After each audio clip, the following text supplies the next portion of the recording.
Sa totoo lang, ang hirap maging piling vlogger, no? Ginagawa na lang din natin minsan yung pagiging tanga sa sarili natin. Magsiset tayo ng camera, kunyari natutulog pa tayo, pero deep inside, nagising na tayo niyan, namigaran tayo ulit para mag-video-video lang.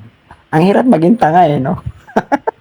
Real talk talaga yun sa mga piling vlogger Ewan ko lang sa mga vlogger kung ginagawa rin yung katangahan ganito.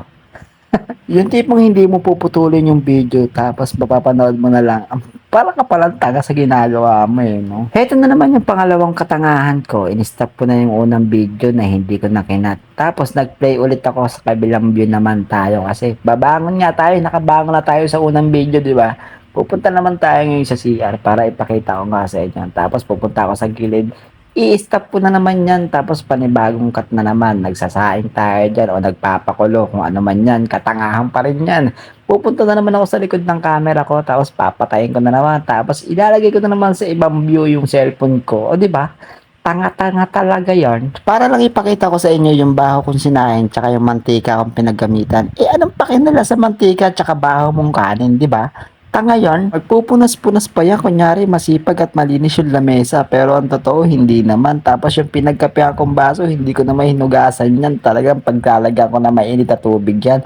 Tapos ipopromote ko pa tong kope ko blanca na hindi ko naman talaga totally na kape.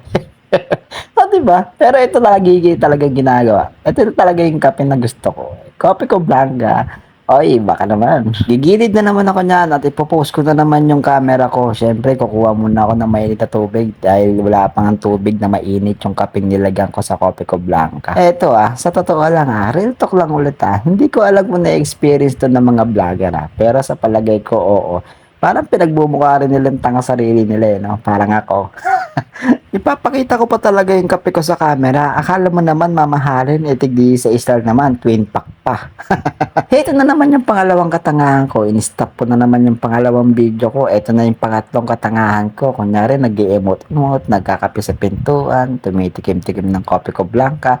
Tapos ipopost ko na naman yan maya-maya kapag nainip ako. Pag alam ko na yung segundo kung ilang minuto na o ilang segundo na nakakalipas. Kasi ikakat ko naman yan Yun yung nasa isip ko Kape-kape muna tayo, emote-emote konti. Kunyari, pogi. Bubuking ko na yung sarili ko. Eto, wala nang putol-putol Para makita nyo naman yung lahat ng katangahan na ginagawa ko. Tapos lalagyan ko pa ng music background yan. Pero ito, hindi ko nalalagyan ng music background para hindi naman masyadong halata. Charot.